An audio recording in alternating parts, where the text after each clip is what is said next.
Tim penguji promosi doktor Universitas Indonesia memasuki ruang sidang. Ujian untuk memperoleh gelar doktor pada program studi ilmu biomedik dimulai. Bismillahirrahmanirrahim. Assalamualaikum warahmatullahi wabarakatuh. Sidang terbuka promosi doktor Universitas Indonesia saya buka. Saudara calon doktor, sidang terbuka promosi doktor akan mengajukan pertanyaan atas disertasi saudara yang berjudul Organoid Hati, Teknologi Berbasis Sel Punca dengan Co-Culture 3D untuk Rekonstruksi Hati. Selanjutnya saya persilakan promotor Profesor Dr. Siana Apawitan MS PhD untuk memulai acara ujian. Silakan Prof. Siana. Saudara calon doktor, saya persilakan membacakan secara singkat ringkasan disertasi selama 15 menit.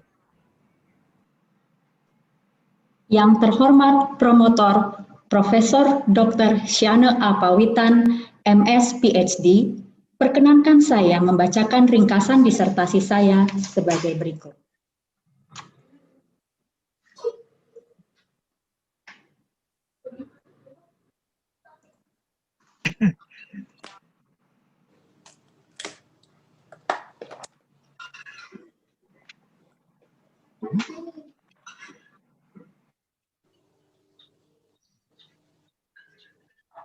Disertasi saya berjudul Organoid Hati, Teknologi Berbasis Sel Punca dengan Co-Kultur 3 Dimensi untuk Rekonstruksi Hati.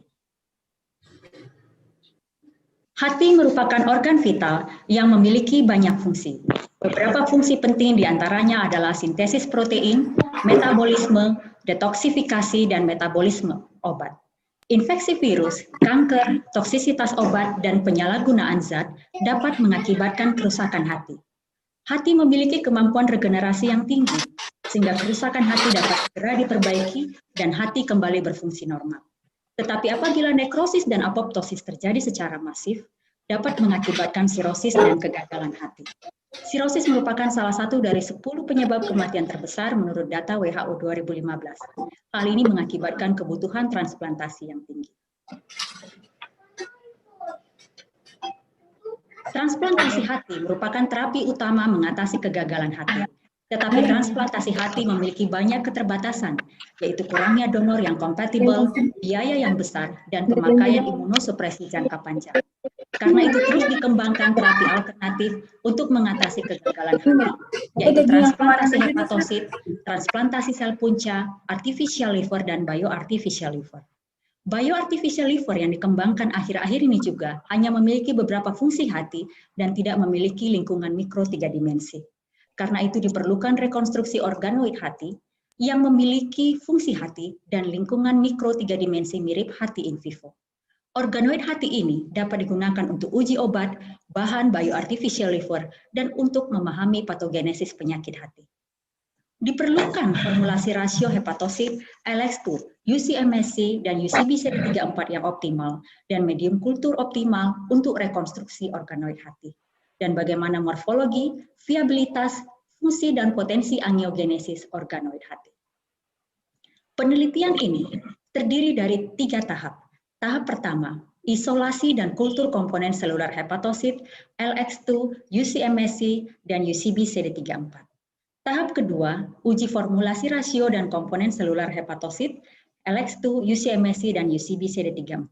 Dan tahap ketiga, analisa morfologi, viabilitas, fungsi hati, dan potensi angiogenesis organoid. Rasio optimal diperoleh dari 11 formulasi rasio yang dikultur dalam 4 jenis medium kultur. Rasio optimal hepatosit, LX2, UC-MSC, dan UCB-CD34 untuk rekonstruksi organoid hati ini adalah 5:1:2:2 dengan persentase hepatosit yang digunakan adalah 50%. Persentase ini cukup kecil bila dibandingkan dengan penelitian-penelitian lain yang dilakukan oleh Fitzpatrick, Bell, Bess, Wang, dan Choi yang menggunakan hepatosit dengan persentase berkisar 60–90%. Walaupun demikian, organoid hati ini tetap bertahan hingga hari ke-14. Medium optimal untuk rekonstruksi organoid hati ini adalah Williams A yang disuplementasi PRP, konsentrat trombosit lokal Indonesia yang dapat diperoleh pada daerah-daerah dengan akses terbatas dan ekonomis.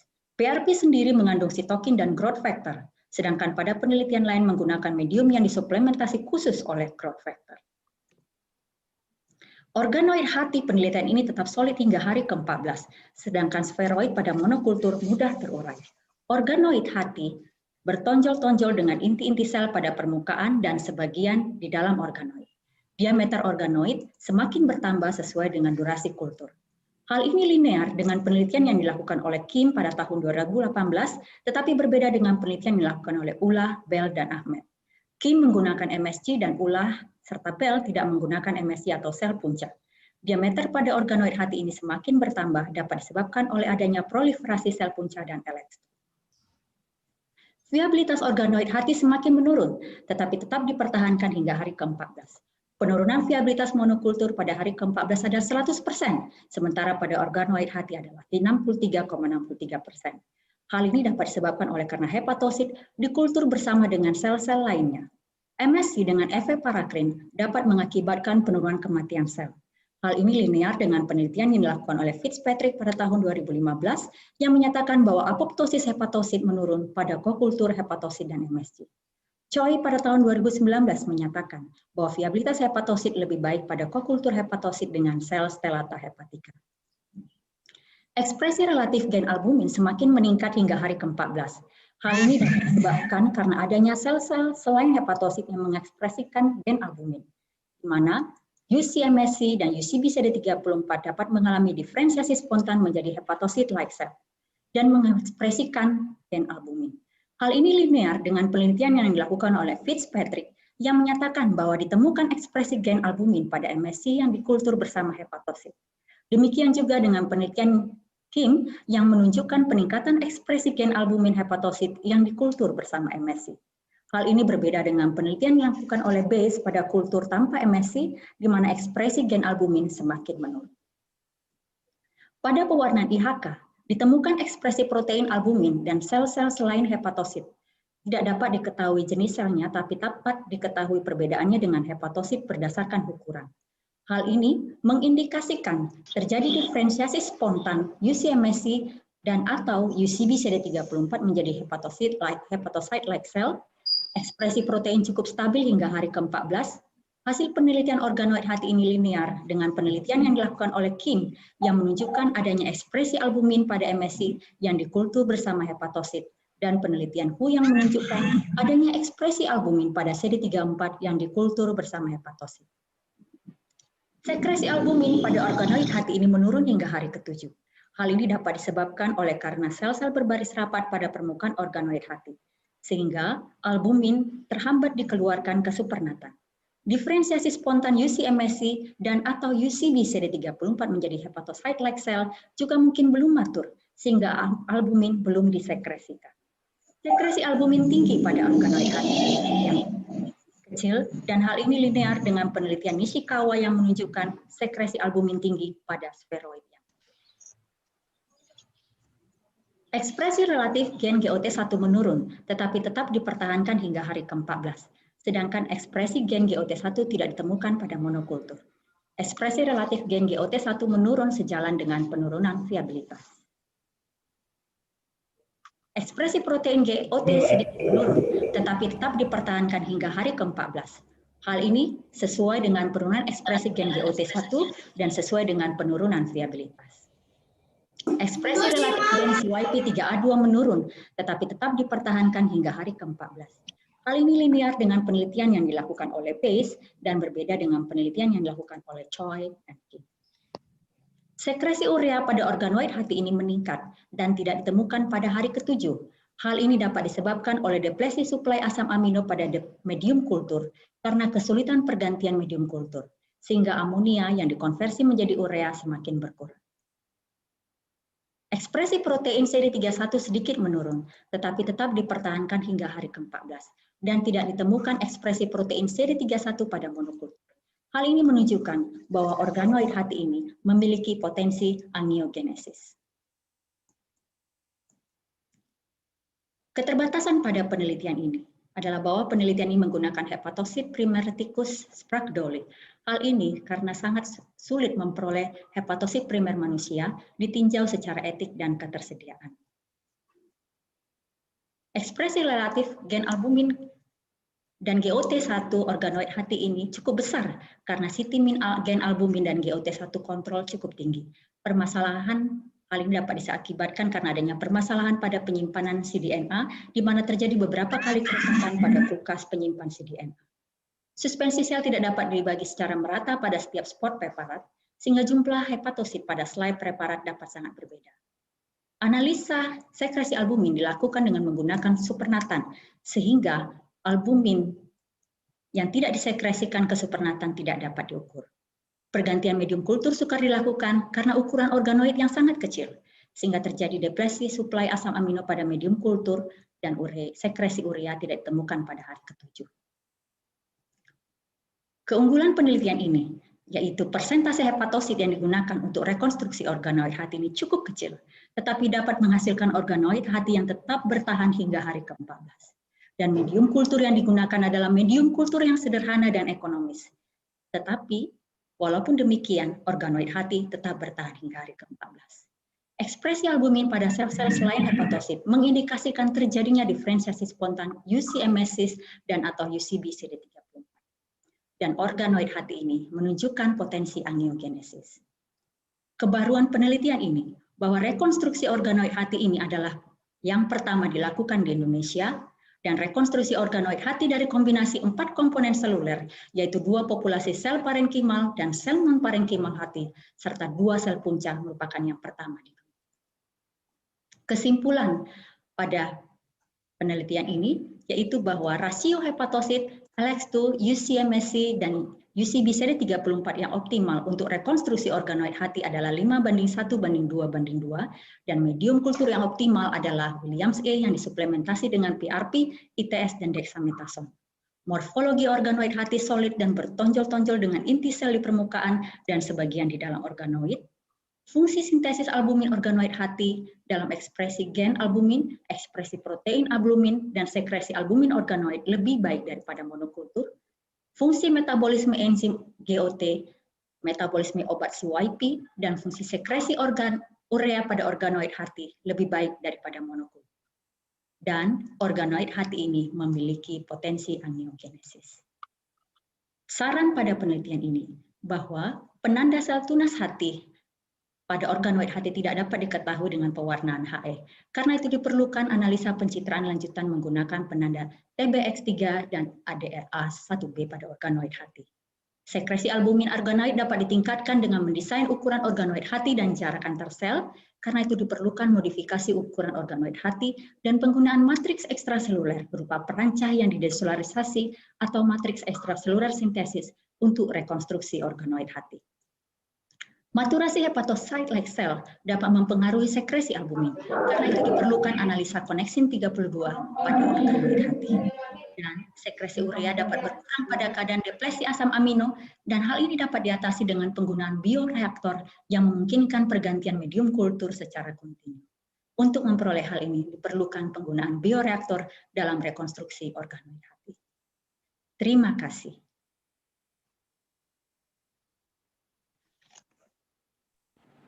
Terima kasih calon doktor, Dr. Christine Ferawati Siboya, Master Biomed. Baik, sebelum kita memulai ujian, saya ingin bertanya dulu apakah saudara siap untuk menjawab pertanyaan dan sanggahan dari para penguji? Saya siap. Terima kasih. Dan saya mengingatkan kepada para yang hadir di sini, mohon memute-kan ya, ini hanya untuk yang penguji saja dan yang diuji untuk yang unmute. Terima kasih, mohon diperhatikan. Baiklah, pada kesempatan pertama saya persilakan Ketua Tim Penguji, Profesor Dr. Rino Agani, penyakit dalam konsultan gastroenteropatologi untuk membukakan pertanyaan sanggahannya. Silakan Prof. Rino. Baik, terima kasih Bapak Dekan, Profesor Dr. Arif Ariel Syam. atas kesempatan yang diberikan. Pertama-tama saya ucapkan selamat kepada Dr. Christine Ferawati Subaya yang sudah sampai pada tahap ini. Ya, kita kira juga sudah mengerjakan banyak sekali hal-hal yang tidak kecil yang sudah dilakukan. Saya kira saya langsung pada pertanyaan.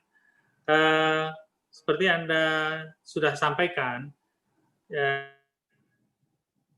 organoid hati ini beberapa sel itu dilakukan kokultur, antara lain hepatosit, selular hepatosit, lalu lestari stellata hepatik, lalu sel punca mesenkimal asal tali pusat, dan juga sel punca dengan hematopoiesis CD34,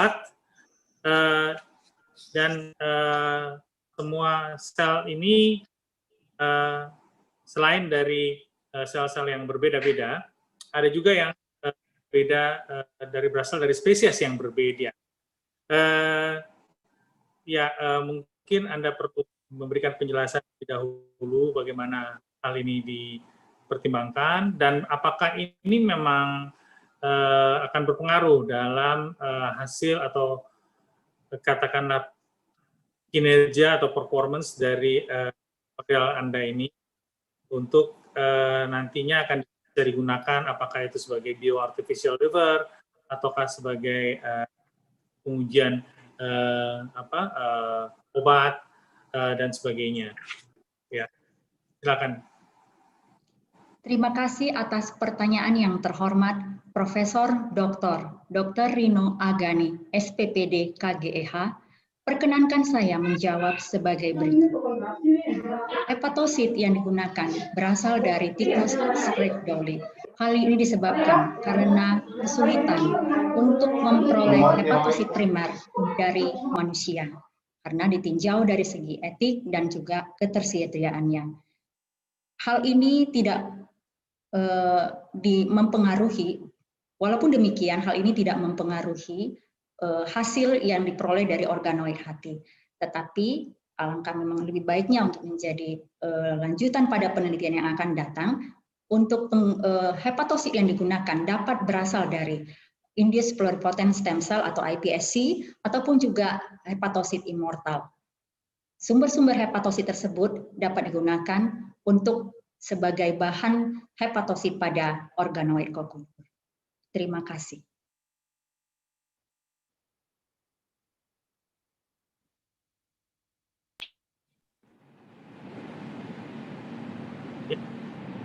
Baik, terima kasih atas pertanyaannya.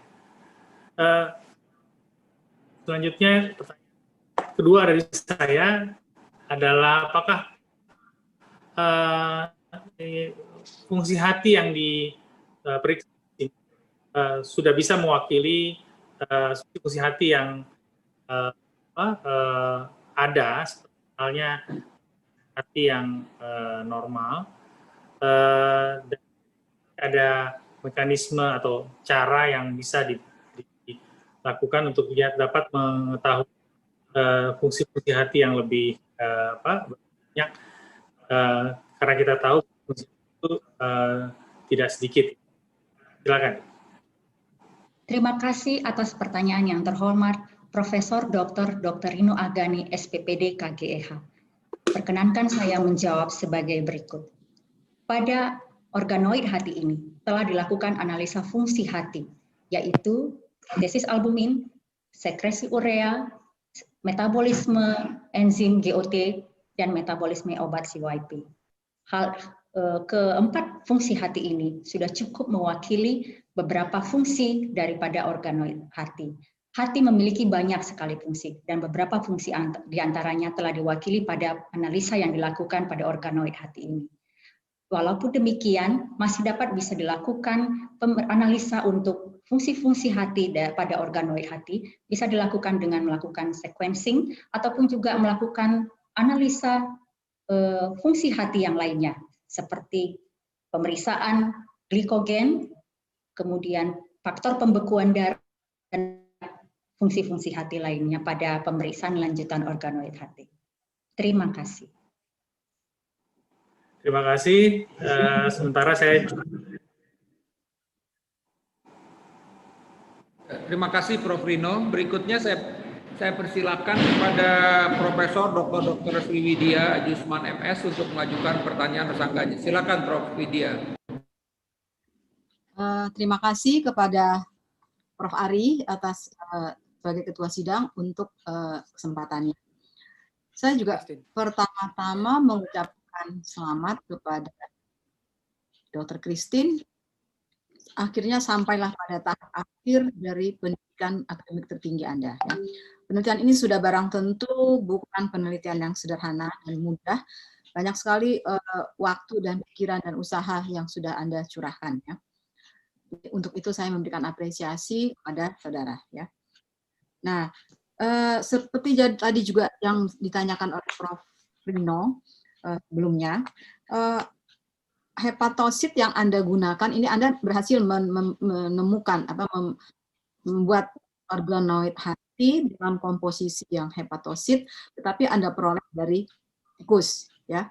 Kemudian sementara sel-sel hatinya itu adalah dari sel lestari yang berasal dari manusia, kemudian sel punca mesenkimal juga berasal dari manusia, dan sel punca hematopoietik juga berasal dari manusia. Nah, yang ingin saya tanyakan adalah, ini seperti agak mirip juga dengan Prof. Rino, ini kemungkinan nanti penggunaannya, aplikasinya, apakah Anda ini sudah sesuai untuk digunakan, misalnya sebagai untuk artificial liver tadi ya. Kemudian apakah ini bermanfaat untuk, menurut Anda, untuk penelitian-penelitian mengenai obat, misalnya untuk yang dilakukan misalnya untuk melihat bagaimana resistensi obat misalnya dengan menggunakan sel organoid ini ya. Itu nomor satu. Apakah itu memungkinkan? Ya, dapat representatif ya. Kemudian juga kalau dilihat dari hasil penelitian saudara ini, viabilitas organoid hati ini sudah menurun sampai 60% pada hari ke-14. Kemudian fungsi organoid yang digambarkan dari MRNA, protein, serum albumin, dan juga yang lain seperti ekspresi GOT, CYP, P450, dan sintesis urea itu sudah menurun pada hari ke-7. Jadi apakah berapa optimalnya organoid hati ini yang paling baik digunakan? Apakah sampai hari ke-14 atau sampai hari ke-7? Jadi penelitian seperti apa? Atau apa yang terutama manfaat dari organoid hati Anda itu digunakan untuk keperluan apa gitu ya? Itu dulu barangkali ada 2 pertanyaan. Terima kasih atas pertanyaan yang terhormat Profesor Dr. Sriwidya Ajusman MS. Perkenankan saya menjawab sebagai berikut. Penelitian organoid hati ini menggunakan hepatosit yang berasal dari tikus ST. Walaupun demikian, sudah dapat mewakili daripada organoid hati yang menggunakan hepatosit primer manusia. Dan apabila ingin dilanjutkan kepada bioartificial liver, sudah dapat digunakan. Tetapi alangkah lebih baik apabila pada penelitian lanjutan organoid hati ini dapat menggunakan hepatosit yang berasal dari manusia seperti dari indus pluripotent stem cell ataupun juga hepatosit immortal yang berasal dari manusia. Dan organoid hati ini sudah dapat digunakan untuk uji obat, dan untuk pemakaian kepada bioartificial liver itu tentu saja masih memerlukan banyak tahapan uji klinis, sehingga masih banyak hal-hal yang akan perlu dilakukan dan dianalisa. Viabilitas pada organoid hati ini menurun 63,63% sampai hari ke-14, dan sintesis urea menurun dan tidak ditemukan pada hari ke-7. Walaupun demikian, fungsi-fungsi hati yang lainnya, yaitu untuk metabolisme enzim GOT, metabolisme obat CYP masih tetap bertahan hingga hari ke-14. organoid hati ini sudah dapat digunakan dan dapat digunakan sampai hari ke-14. Adanya penurunan sintesis urea itu karena diakibatkan karena tidak dapatnya dilakukan pergantian medium pada organoid hati, sehingga terjadi depresi asam amino dan akhirnya urea yang disekresikan akan menurun. Dan dengan demikian, apabila organoid hati ini akan digunakan sebagai uji obat, dapat digunakan hingga hari ke-14. Dan walaupun juga ingin menggunakan organoid hati, dikembangkan lagi sampai kepada periode yang lebih lama, itu masih dapat dilakukan penelitian lanjutan untuk organoid hati ini. Terima kasih. Ya, mungkin masih boleh satu lagi, Prof. Ari. Silakan, Prof. Widya. Fungsi hati ini antara lain adalah dalam sistem biliar juga. Nah, apakah penelitian yang Anda lakukan ini dapat menggambarkan juga bahwa sudah bisa untuk menerangkan bahwa ini juga sudah menggambarkan fungsi biliar yang ada gitu. Terima kasih atas pertanyaan yang terhormat Profesor Dr. Sriwidya Ajusman MS. Fungsi biliar salah satunya adalah untuk fungsi detoksifikasi, dan ini sudah diwakili oleh adanya pemeriksaan metabolisme CYP. Walaupun demikian masih dapat dilakukan analisa untuk fungsi biliar pada organoid hati yang akan dilanjutkan pada pengembangan organoid hati berikutnya. Terima kasih. Terima kasih, Prof. Ari. Terima kasih, Prof. Sriwidya. Berikutnya saya persilakan kepada Dr. Imelda Roselyn Sianipar, MBiomed PhD, untuk mengungkapkan pertanyaan dan sanggahnya. Silakan, Dr. Imelda. Terima kasih.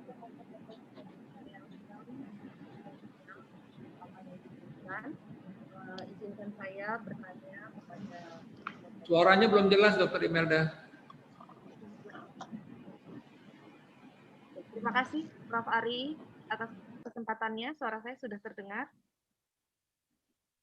Iya, silakan. Pertama-tama, selamat kepada Dr. Ferawati Christine Ferawati Sibuya atas penelitian yang sangat kompleks, ya, sangat kompleks dan cukup sulit untuk dilakukan, dan saya rasa ini belum pernah dikerjakan juga sebelumnya di Indonesia. Jadi saya mengucapkan selamat, sudah menjadi salah satu pelopor juga untuk penelitian ini. Izinkan saya juga untuk bertanya terkait dengan hal-hal yang telah dikerjakan selama ini. Dari penelitian Dr. Christine, apa yang menjadi kelebihan dari metode kokultur ini sehingga ini yang disarankan atau dikerjakan untuk bisa mengatasi atau memproduksi atau bisa menciptakan suatu artificial liver. Mengapa penelitian menggunakan kokultur ini jauh lebih baik dibandingkan monokultur? Hal-hal apa saja yang cukup berbeda antara penelitian dengan kokultur dengan penelitian monokultur? Apakah selain dari perbedaan komposisi sel tentunya, apakah ada perbedaan dari medium atau kondisi lingkungan yang diciptakan pada saat penelitian ini? Kemudian pertanyaan yang kedua adalah terkait dengan pernyataan sebelumnya pada saat menjawab dari pertanyaan Prof. Sriwidya, dikatakan bahwa viabilitas masih bisa dimungkinkan untuk ditingkatkan karena ada penurunan 63% viabilitas yang terjadi pada hari ke-14. Nah, bagaimana strategi atau saran dari Dr. Christine agar artificial liver ini bisa lebih optimum, bisa lebih dari 14 hari sehingga viabilitasnya entah itu bisa meningkat lebih tinggi dari 63% atau bisa lebih panjang lama waktunya, lebih dari 14 hari. Hal-hal apa saja yang masih dimungkinkan untuk diobservasi? Terima kasih. Terima kasih atas pertanyaan yang terhormat. Dr. Imelda Rosalin Sianipar, M.Biomed, PhD. Perkenankan saya menjawab sebagai berikut. Kelebihan kokultur organoid hati ini adalah yang pertama, pada sel-sel yang digunakan.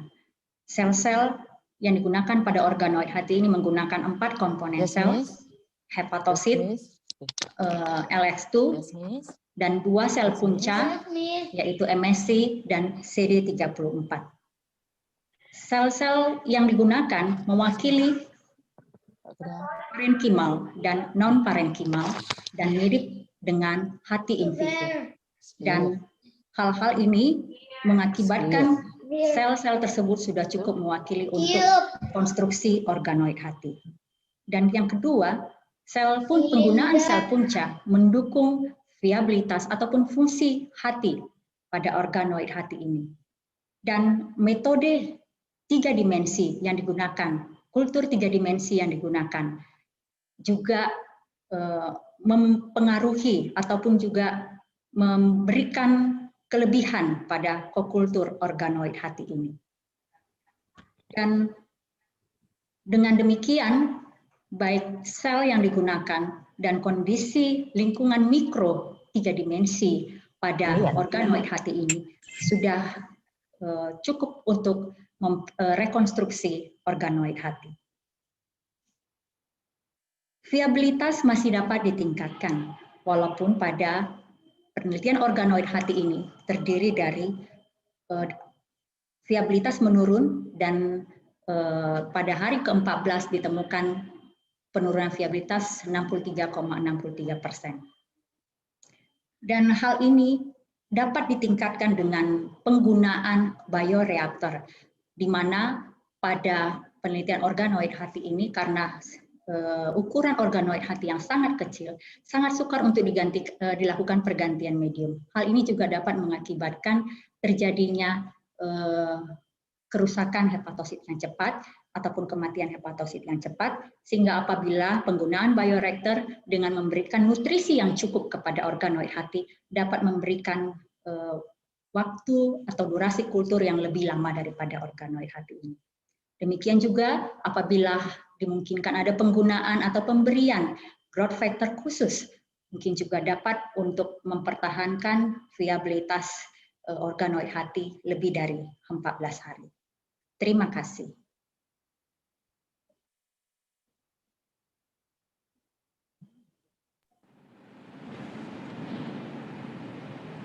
Dari Melda, apakah ada pertanyaan lagi?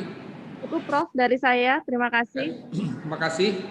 Berikutnya kami persilakan kepada penguji tamu kita dari Fakultas Kedokteran Universitas Padjadjaran, Dr. Hana MKes PhD, ahli ilmu faal olahraga. Silakan Dr. Hana. Terima kasih kepada Prof. Ari sebagai ketua sidang. Saya hanya ingin menanyakan mengenai, pertama-tama saya ingin mengucapkan selamat dulu kepada Ibu Christine setelah melalui perjuangan panjang akhirnya bisa sampai di sini di sidang promosi doktor. Ada beberapa hal yang ingin saya tanyakan. Yang pertama adalah di sini organoid hati ini menggunakan berbagai kombinasi baik media kultur maupun growth factor. Dari apa yang Anda teliti, campuran mana kira-kira yang paling baik dan paling mewakili untuk pertumbuhan dari organoid hati ini sehingga dapat bertahan dengan baik. Kemudian pertanyaan yang kedua adalah di sini Ibu Christine memeriksa fungsi hati dengan menggunakan pewarnaan immunohistochemistry. Apakah ada pemeriksaan lain yang bisa mewakili fungsi-fungsi hati selain dari pewarnaan IHC? Sehingga kita bisa mengatakan bahwa sel organoid hati ini memiliki kemampuan berfungsi yang mirip seperti sel hepatosit normal. Itu saja dari saya. Terima kasih. Terima kasih atas pertanyaan yang terhormat Dr. Hana MKes, PhD, IFO. Perkenankan saya menjawab sebagai berikut. Pada penelitian organoid hati ini, menggunakan medium kultur Williams A yang disuplementasi oleh PRP. PRP sendiri sudah mencakup atau sudah terdiri dari growth factor dan cytokine yang sangat dibutuhkan untuk mendukung viabilitas organoid hati dan juga fungsi-fungsi organoid hati. Dan pada penelitian ini, saya menemukan bahwa medium kultur Williams A dan yang disuplementasi oleh PRP sudah cukup baik, sederhana dan ekonomis untuk rekonstruksi organoid hati dengan fungsi hati yang maksimal. Dan pemeriksaan atau analisa organoid hati ini, analisa fungsi hati pada organoid hati ini dilakukan dengan IHK. Tetapi selain itu juga dilakukan analisa ekspresi gen untuk melihat fungsi hati, yaitu ekspresi gen albumin, ekspresi gen GOT1, dan ekspresi gen CYP3A2. Terima kasih.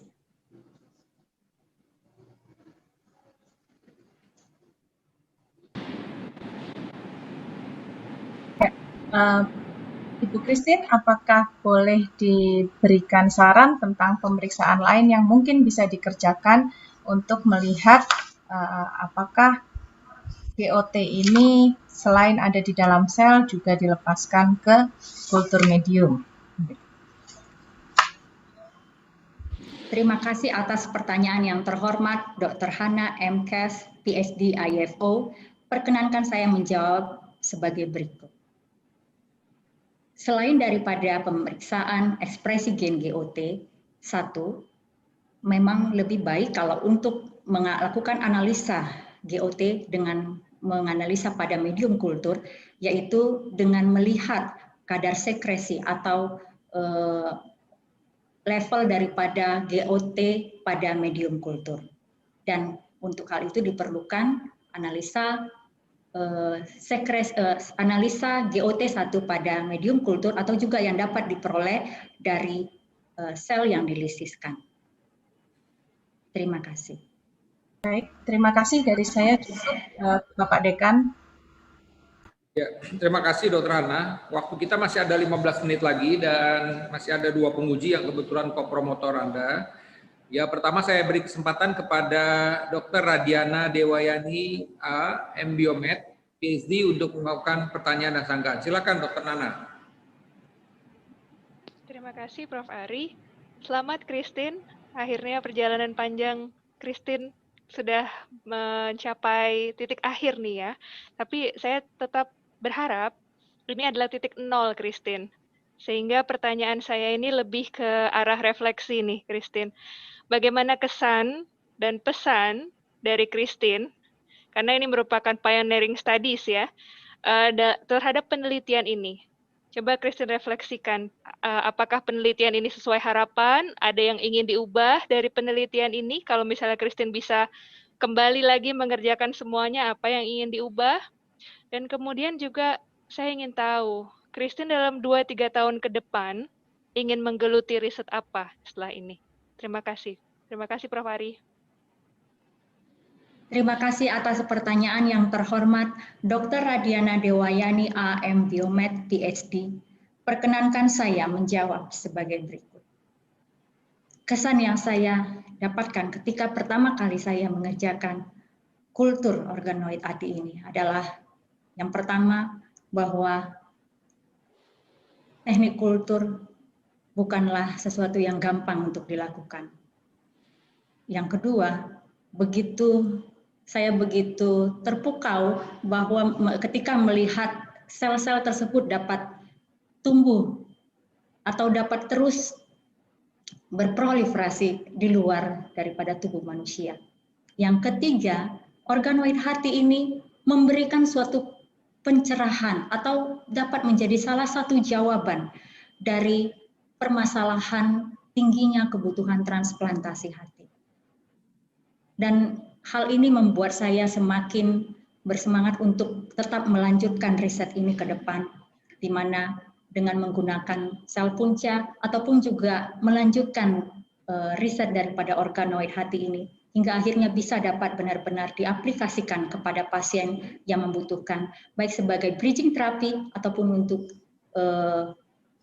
uji obat ataupun untuk memahami atau sebagai model dari mekanisme penyakit hati.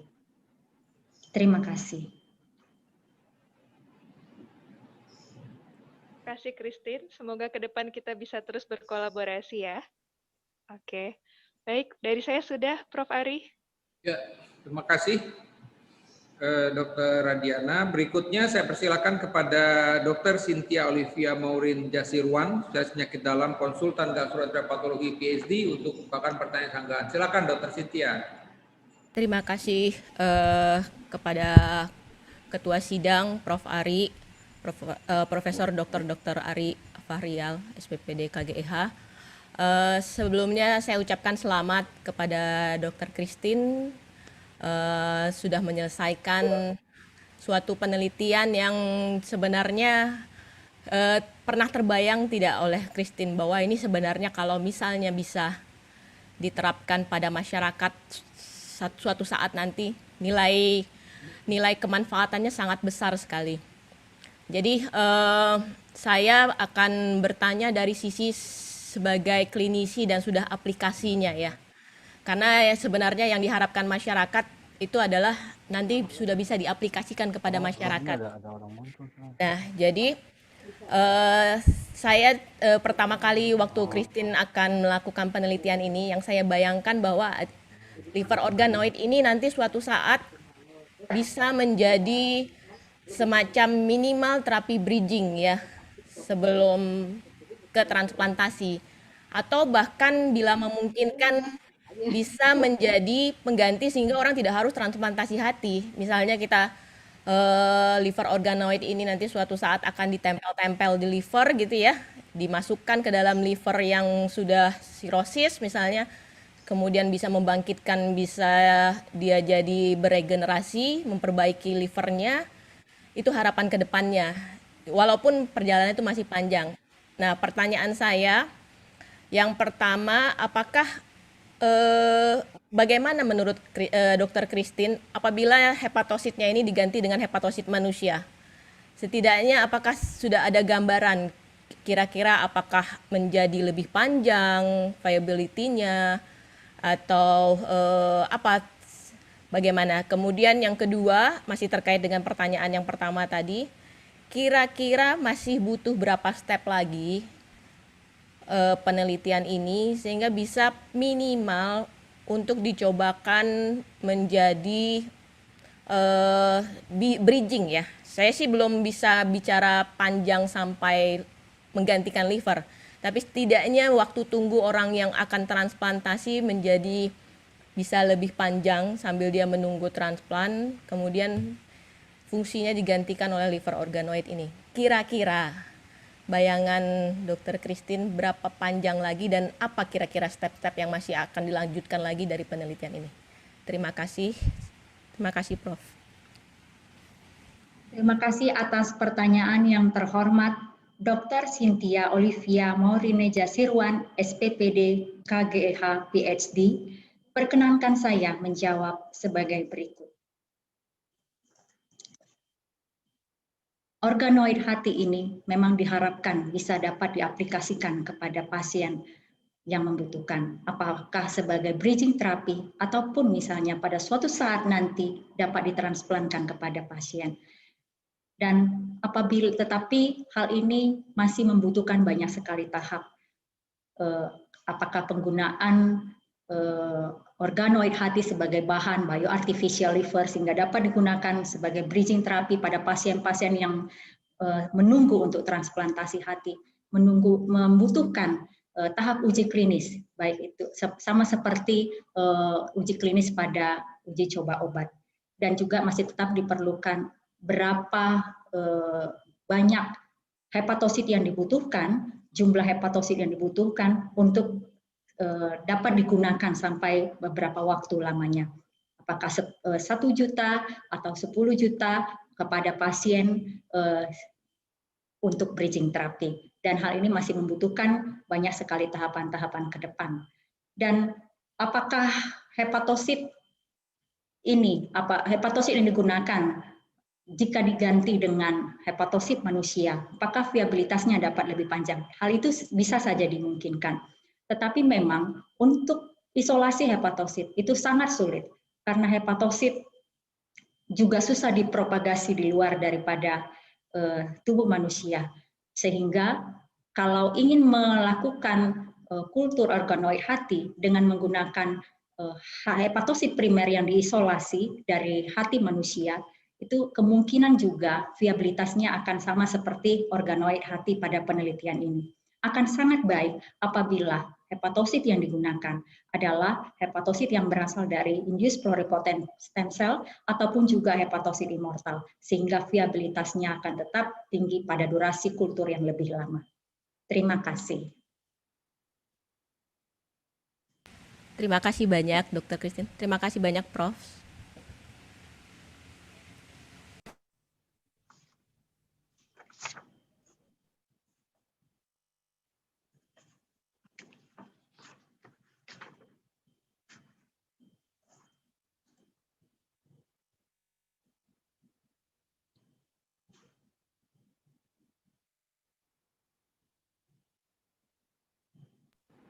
Ya, waktu kita masih ada 7 menit.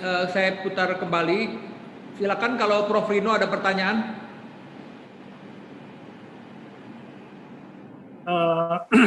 Baik, terima kasih Prof. Ari. Satu hal yang kita catat di dalam model ini adalah sekresi urea pada monokultur terlihat berkurang dari hari pertama ke hari kelima, sedangkan kokultur justru meningkat dari hari pertama ke hari kelima. Nah, apakah bagaimana bisa menerangkan hal ini, Dr. Christine? Lalu kita lihat di hari ke-7 sudah tidak ada lagi sekresi urea. Sedangkan kalau lihat dari fungsi-fungsi yang lain seperti misalnya albumin sampai hari ke-14 masih ada. Jadi kira-kira bagaimana hal ini bisa diterangkan? Ya, silakan. Terima kasih atas pertanyaan yang terhormat. Profesor Dr. Rino Agani, SPPD KGEH, perkenankan saya menjawab sebagai berikut. Sekresi urea pada organoid hati ini semakin meningkat hingga hari kelima dan pada monokultur semakin menurun. Organoid hati ini justru menunjukkan sekresi urea yang baik dengan adanya peningkatan sekresi urea sampai hari kelima. Dan pada hari ke-7 memang tidak ditemukan sekresi urea lagi karena bisa disebabkan adanya deplesi daripada asam amino karena tidak dilakukannya pergantian medium kultur, sehingga amonia tidak dapat dikonversi menjadi urea dan sekresi urea juga semakin berkurang atau juga tidak ditemukan. Jadi memang sebenarnya yang diharapkan adalah sekresi urea akan semakin meningkat, tetapi memang pada penelitian ini inilah yang menjadi keterbatasan pada organoid hati ini karena tidak dilakukannya pergantian medium kultur sehingga terjadi deplesi asam amino dan urea pun juga tidak ditemukan lagi pada hari ke-7. Dan untuk mengatasi hal ini dapat juga dilakukan penggunaan bioreaktor yang akan memungkinkan pergantian medium kultur secara kontinu sehingga nutrisi asam amino tersedia cukup dan urea asam amino yang akan dikonversi menjadi urea akan cukup sehingga sekresi urea akan tetap tersedia sampai pada durasi kultur yang ditentukan. Terima kasih. Baik, terima kasih. Ya, terima kasih Prof. Rino. Ini masih ada waktu. Silakan kalau ada pertanyaan dari Prof. Sriwidya. Silakan Prof. Sriwidya. Terima kasih Prof. Ari. Saya mungkin sedikit pertanyaan. sepanjang kita ketahui bahwa sel hati, jaringan hati itu mempunyai struktur 3 dimensi, ya, 3 dimensi.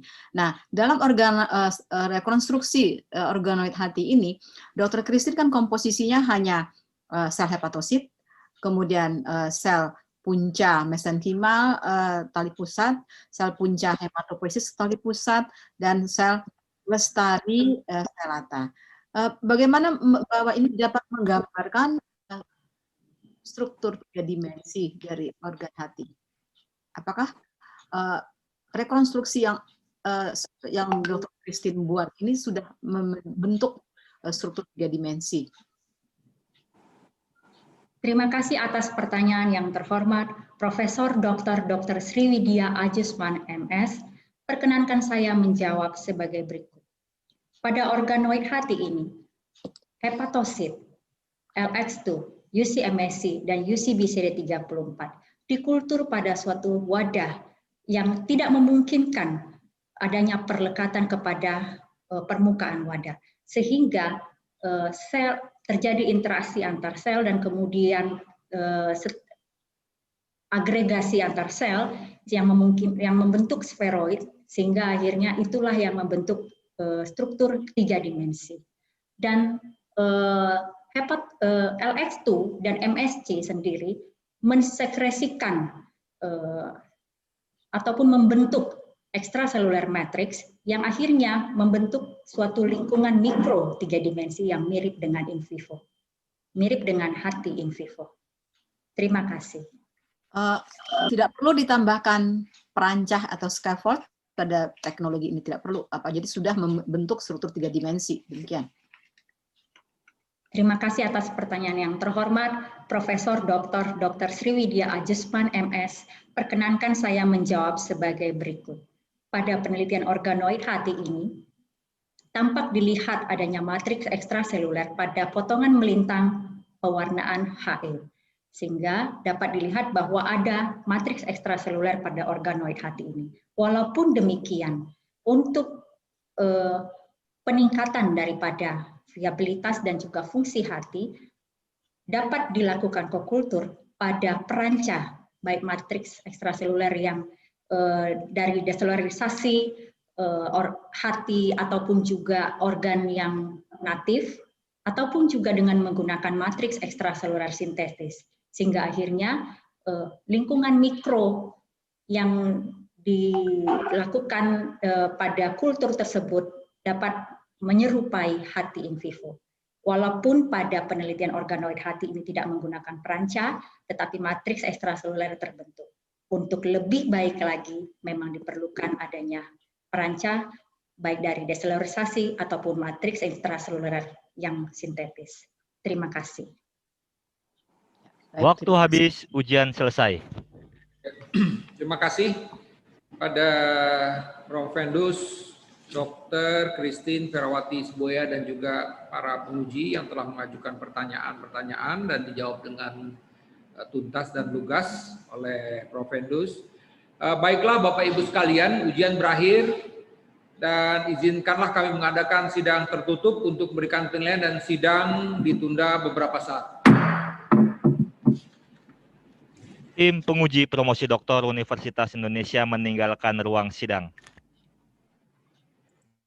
Hadirin undangan yang terhormat, sidang terbuka promosi doktor Universitas Indonesia akan diskors untuk beberapa saat. Dimohon agar dapat menunggu. Terima kasih.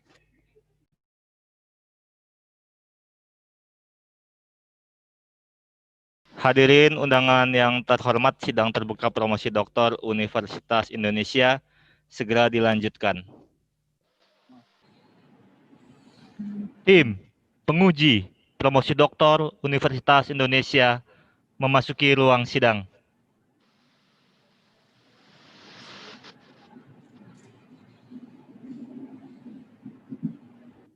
Ketua sidang dipersilakan. Ya, bismillahirrahmanirrahim. Sidang terbuka promosi doktor Universitas Indonesia dibuka kembali. Calon doktor Saudari Dr. Christine Ferawati Sibuya, M. Biomed, Kami telah mempelajari disertasi serta memperhatikan pembelaan saudari atas pertanyaan dan sanggahan dari para penguji. Promotor yang diketuai oleh Profesor Dr. Siana M.A. Pawitan, Master of Science PhD, telah menyampaikan keterangan mengenai pengembangan studi dan Ketua Program Studi telah melaporkan hasil ujian kualifikasi, usulan penelitian, seminar, dan ujian prapromosi.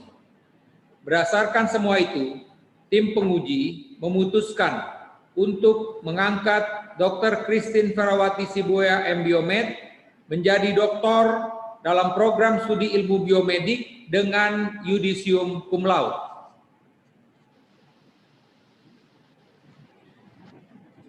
Saya persilakan promotor Profesor Dr. Siana Apawitan, Master of Science PhD untuk menyampaikan sambutannya. Silakan Prof. Siana. Terima kasih Prof. Ari. Pertama-tama saya ucapkan selamat kepada doktor baru, Dr. Christine Ferawati Sibuya M.Biomed. Dr. Christine lahir di Medan tanggal 15 Januari tahun 1979. Tahun 1985 lulus dari SD Metodis 6 Medan. Tahun 1991 lulus dari SMP Negeri 6 Medan.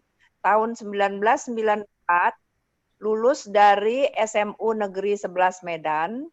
Tahun 1997 lulus dari Fakultas Kedokteran Universitas Sumatera Utara. Tahun 2010 lulus dari program Magister Ilmu Biomedik FK Universitas Sumatera Utara. Dan tahun 2016 lulus dari program Doktoral Ilmu Biomedik FK tahun 2016 masuk pada program Doktoral Ilmu Biomedik Universitas Indonesia.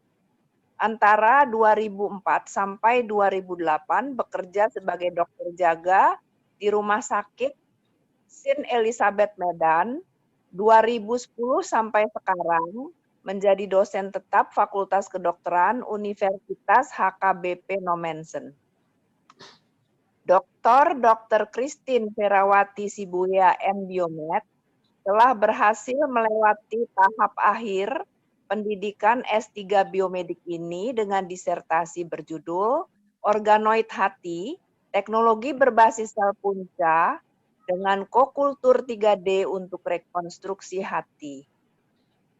Keberhasilan ini adalah buah perjuangan, keuletan dan kegigihan yang tidak terlepas dari bantuan, dukungan, dan pengorbanan dari banyak pihak, terutama keluarga yang telah merelakan waktu kebersamaan menjadi tersita demi keberhasilan memperoleh gelar tertinggi ini.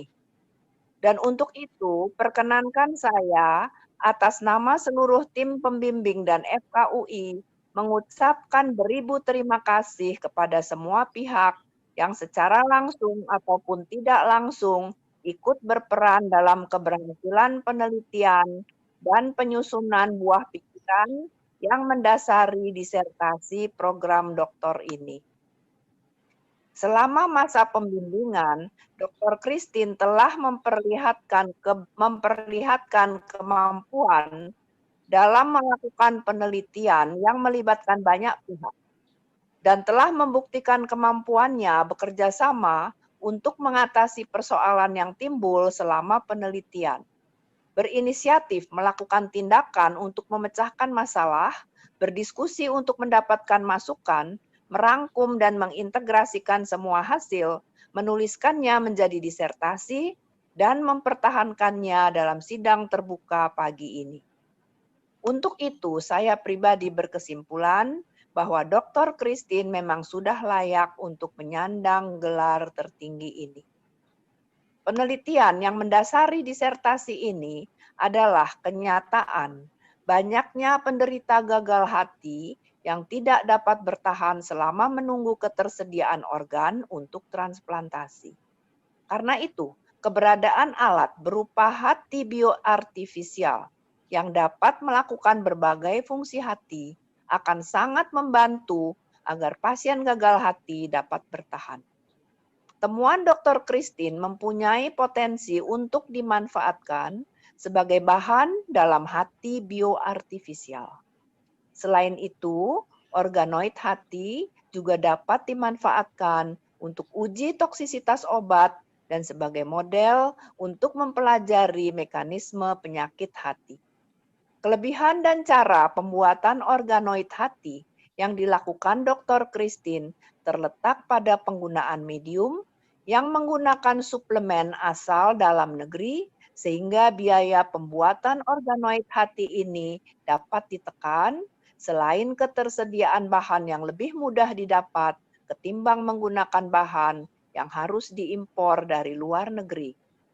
Sebelum organoid hati ini dapat digunakan untuk produksi hati bioartifisial, masih banyak tantangan yang perlu diatasi agar viabilitas dan fungsi organoid dapat bertahan lebih lama. Selain itu, untuk mewujudkan hati bioartifisial yang dapat digunakan oleh pasien yang membutuhkan, masih dibutuhkan desain organoid yang semua selnya berasal dari manusia, baik dari hepatosit primer ataupun hasil diferensiasi dari iPSC, dan juga masih dibutuhkan pembuatan wadah hati bioartifisial yang perlu melibatkan kerjasama dengan sejawat di bidang teknik untuk selanjutnya diuji coba pada hewan sebelum akhirnya memasuki tahap uji klinik. Untuk Dr. Christine, diharapkan bahwa pengalaman penelitian dan perjuangan selama menjalani pendidikan ini dapat menjadi hikmah yang membantu dalam penyelesaian masalah yang pasti muncul di kemudian hari. Selain itu, kegigihan dan kemandirian dari Dr. Christine saat menghadapi batu sandungan diharapkan menjadi inspirasi dan suri tauladan bagi para peserta program magister dan doktor lainnya yang masih sedang dalam pendidikan. Di samping menjadi inspirasi dan suri tauladan bagi putra-putrinya. Sebagai pembimbing, saya sangat mengharapkan bahwa Dr. Christine dapat menjadi bagian dari jajaran ilmuwan yang tidak berhenti pada disertasi ini. Untuk itu, saya menyarankan agar momen ini dijadikan titik awal untuk berkiprah sebagai ilmuwan yang mengedepankan bukti ilmiah dalam melakukan suatu tindakan pada pasien. Sebagai seorang ilmuwan, Dr. Christine diharapkan akan terus meneliti untuk memecahkan berbagai masalah kesehatan sesuai dengan kapasitas dan keahliannya sebagai seorang doktor dan secara berkesinambungan mempublikasikan hasil penelitiannya karena hanya dengan publikasi seorang ilmuwan akan eksis dan dihargai di bidangnya. Sekian dan terima kasih. Terima kasih Prof. Siana. Terutama tentu atas nama pimpinan sidang dan juga pimpinan Fakultas Kedokteran Universitas Indonesia, saya juga ingin mengucapkan selamat kepada Dr. Christine Ferawati Sibuaya M.Biomed atas prestasinya yang luar biasa. Baiklah, sebelum saya mulai menyampaikan beberapa hal, saya ingin menyampaikan terima kasih atas kehadirannya di sini dari pimpinan Universitas HKBP Nomensen. Tadi saya melihat ada Pak Wakil Rektor dan juga disebutkan di sini mudah-mudahan juga hadir Bapak Rektor Dr. Haposan Sialagan SHMH. Kemudian saya juga mengucapkan terima kasih atas kehadiran Bapak teman sejawat saya sesama dekan Fakultas Kedokteran di Indonesia ini, Dr. Leo Simanjuntak SPOG, Dekan Fakultas Kedokteran HKBP Nomensen. Dan saya juga ingin mengucapkan terima kasih kehadirannya Profesor Dr. Bistok Saing SPA Konsultan, Guru Besar Kedokteran HKBP Nomensen. Dan juga saya melihat kehadiran Profesor Dr. Ramlan Silaban, Master of Science, Guru Besar Universitas Negeri Medan. Dan juga Profesor Dr. Sarma L. Lumban Raja, SPOG Konsultan, Guru Besar Fakultas Kedokteran Universitas Sumatera Utara. Jadi tentu tadi saya menyampaikan bahwa terima kasih pertama tentu kepada pimpinan Universitas HKBP Nomensen yang telah memberikan kesempatan kepada stafnya, dalam hal ini Dr. Christine Ferawati Sibuya. Ya, saya rasa ini menjadi contoh buat menjadi menginspirasi buat staf pengajar lain di Nomensen, ya. Dan juga saya mengapresiasi karena Dr. Christine Sibuya ini tahun 2015 baru saja menyelesaikan pendidikan program magister di FKUSU, tapi 2016 dikirim ke tempat kami di FKU ini, ya, belajar untuk stem cell, karena kebetulan memang pada akhir Desember 2019 Menristek meresmikan pusat sel punca dan metabolik, pusat produksi sel punca dan metabolik nasional di gedung di IMERI ini. Jadi saya rasa Dr. Christine mempunyai kesempatan bertemu dengan pakar-pakar stem cell. Ya, saya rasa bukan pakar-pakar stem cellnya FKUI saja, tapi pakar stem cell seperti Prof. Siana itu pakar stem cellnya Indonesia dan dunia. Jadi itu, dan yang luar biasanya Dr. Christine Ferawati memanfaatkan itu secara optimal. Ya, memanfaatkan itu secara optimal sehingga bisa menghasilkan sesuatu produk inovasi, yang kita bilang ini produk inovasi, yaitu suatu organoid hati, ya, dengan teknologi berbasis sel punca dengan kokultur 3D untuk rekonstruksi hati. Jadi saya berharap atas nama pimpinan fakultas, ya saya rasa juga untuk atas nama Universitas Indonesia, agar pimpinan HKBP Nomensen juga terus memberikan kesempatan kepada Dr. Christine untuk melanjutkan risetnya ini. Karena tadi sekali lagi apa yang dikerjakan ini pertama kali di Indonesia melakukan rekonstruksi ini, dan bahkan untuk beberapa tekniknya nanti akan kita patenkan itu pertama di dunia.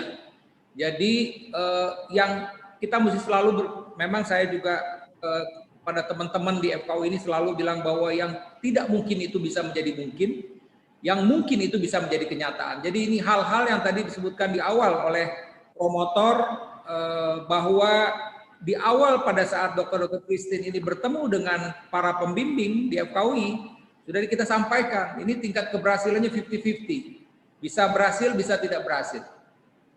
Tapi Dr. Christine mengambil tawaran tersebut, dan ternyata tawaran tersebut memang tidak meleset, karena kita saksikan tadi beliau bisa menyampaikan hasil disertasinya ini dan sudah berhasil. Dan patennya juga sudah keluar, publikasi internasional Q1-nya sudah keluar, dan ini juga menjadi contoh bahwa kami memang di FKU ini ada gedung IMERI yang saat ini pimpinan Universitas Pak Rektor selalu bilang saatnya kita memang publikasi Q1, Q2, tapi setelah itu yang mesti kita pikirkan apa inovasi yang dihasilkan. Jadi ini sudah menjadi bentuk inovasi. Dan sekali lagi saya atas nama pimpinan fakultas welcome untuk Dr. Christine. Kalau terus nanti akan melanjutkan riset ini, ya saya rasa ini menjadi suatu hal yang luar biasa, dan kami juga siap untuk support kerjasama ini, kolaborasi ini, agar benar-benar nanti menghasilkan sesuatu yang memang bisa diterapkan kepada pasien-pasien liver kita. Karena luar biasa memang saya, ya Prof. Rino, Dr.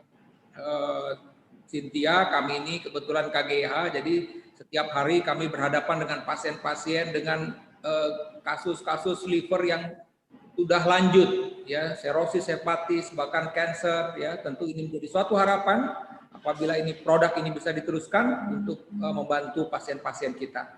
Jadi ini saya rasa bukan sekedar basa-basi, ini serius. Kami ingin terus bekerja sama dengan teman-teman dari Universitas HKBP Nomensen, ya dalam hal ini tentu Dr. Christine, dan kami juga siap kalau nanti dari pimpinan universitas juga ada para stafnya yang sehebat Dr. Christine ini, untuk juga kami bersama-sama untuk bisa juga sekolah S3 di FKUI ini dan juga menghasilkan produk yang luar biasa seperti yang kita saksikan tadi dari Dr. Christine ini. Baiklah Bapak Ibu sekalian, itu harapan-harapan kami sebagai pimpinan sidang juga pimpinan fakultas, dan tentu buat Dr. Christine masa depannya panjang sekali. Beliau masih berumur 16 Januari ini sebentar lagi ulang tahun 1979. Saya rasa masih panjang, masih panjang hal-hal yang bisa dikerjakan. Mimpi-mimpi itu harus menjadi kenyataan, ya. Jadi seperti yang tadi oleh promotor tadi, ini bukan akhir, tapi ini adalah awal untuk berkarir, membawa kejayaan bukan saja untuk universitas, tapi juga untuk bangsa dan negara ini. Baiklah Bapak Ibu sekalian, pada kesempatan ini sekali lagi saya ingin mengucapkan terima kasih kepada Ketua Program Studi S3 Biomedik FKUI, Profesor Asmarina, dan juga Sekretaris Dr. Nana, dan juga kepada promotor, terima kasih ini Prof. Siane yang luar biasa, komitmen yang tinggi, terus mengembangkan stem cell di IMERI, dan juga penerapannya pada pasien-pasien kita di RSCM. Dan juga tadi mungkin saya informasikan bahwa saat ini pun kami juga sedang melakukan riset stem cell untuk pasien-pasien sirosis hati, dan nampaknya ini juga cukup menjanjikan adanya progres dari pemberian stem cell pada pasien-pasien sirosis hepati yang masih dalam tahap penelitian. Kemudian juga tentu kepada co-promotor Dr. Radiana Dewayanti Antarianto, M.Biomed, PhD. Saya rasa terima kasih Dr. Nana supportnya sebagai co-promotor, dan juga kepada Dr. Cynthia Olivia Maurin Jasirwan, penyakit dalam konsultan gastroenteropatologi PhD, ya, atas dukungannya terhadap Dr. Christine ini. Dan juga kepada tim penguji tadi, Ketua Tim Penguji Profesor Dr. Rino Gani, kemudian juga kepada Profesor Dr. Sriwidya, dan juga kepada Dr. Imelda Rosalin Sianipar. Dan saya secara khusus juga mengucapkan terima kasih kepada penguji tamu kita, Dr. Hana MKes PhD, ahli ilmu faal olahraga dari Fakultas dari Departemen Fisiologi, Fakultas Kedokteran Universitas Padjadjaran. Dan secara khusus tentu saya ingin mengucapkan selamat dan juga terima kasih yang luar biasa kepada suami tercinta Bapak Salem Aristo Limbong. Ya, saya rasa karena dukungannya, supportnya, sehingga memberikan jalan dan mempermudah Dr. Christine bisa mencapai prestasi yang luar biasa hari ini. Dan juga kepada anak-anak, ya, Ivanri Kristo Limbong, Rahel Clara Limbong, Davin Efran Limbong, dan juga kepada kepada mertua Pak YT Limbong Marta Simanjuntak. Saya rasa ini merupakan kebanggaan, ya, apa yang dicapai oleh Dr. Christine hari ini, ya, kebanggaan untuk keluarga semua, dan juga tentu kebanggaan untuk Universitas Nammensen. Dan secara khusus juga mungkin saya sampaikan bahwa tentu kebanggaan buat FKUI, karena terus terang saja buat kami mencari seorang cum laude itu tidak mudah, terus terang saja di FKUI ini. Dan Dr. Christine ini merupakan doktor ketiga FKUI di tahun 2021. Alhamdulillah, ya, masih pertengahan, jadi belum lagi pertengahan Januari ini kami FKUI sudah menghasilkan 3 doktor.